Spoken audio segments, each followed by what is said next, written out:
You know, we had a 1962 experience. Useful to remind ourselves of it because some people are in denial. But it wasn't just 1962. After 62, 1988, Rajiv Gandhi went to China. In many ways, that was the key step towards normalizing our ties. And then there was a very clear understanding that we will discuss our boundary differences, but that we will maintain peace and tranquility on the border, and the rest of the relationship will carry on. From 1988, that has been the basis for the evolution of our ties. There have been issues. I mean, I'm not disputing that. What changed now is what happened in 2020. In 2020, the Chinese, in violation of multiple agreements, brought large number of forces to our border, and they did it at a time when we were under COVID lockdown in this country. Presumably, that may have had some bearing on somebody's calculation.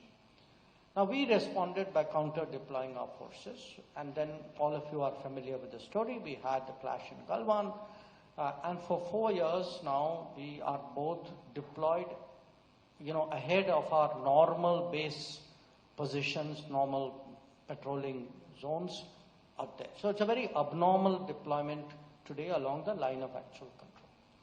Now, given this tension between the two countries, it's not a matter of we had a conflict 62 years ago. It is what is happening today on the border.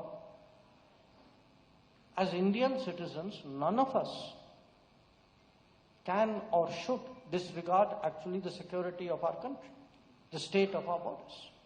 So we cannot carry on with the rest of life saying, that's not our concern. That is our concern. It's our country. It's our line of actual control.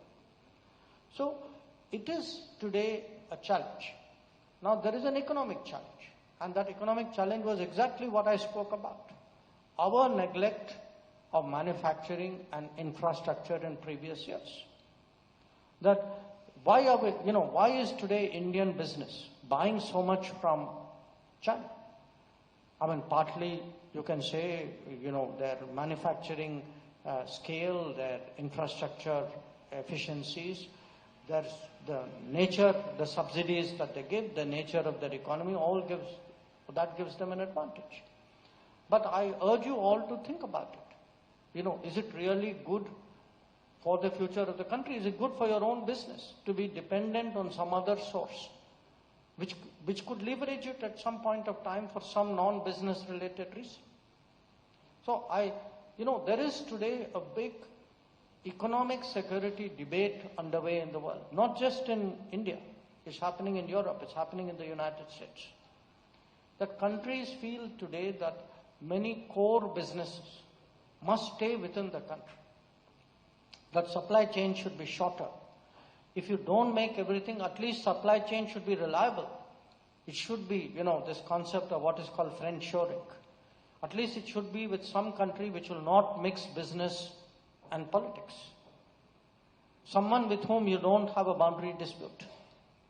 So I think this is a dilemma, but the answer to this dilemma is not entirely in the hands of the government. A large part of it is decisions which business has to make.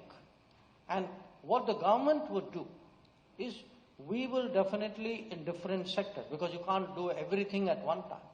But certainly in sensitive sectors, we will be very, very careful, who does what and where do we source from and who is eligible for what. I think that is a national security obligation that we have. And this government is very, very clear and conscientious about its national security obligations.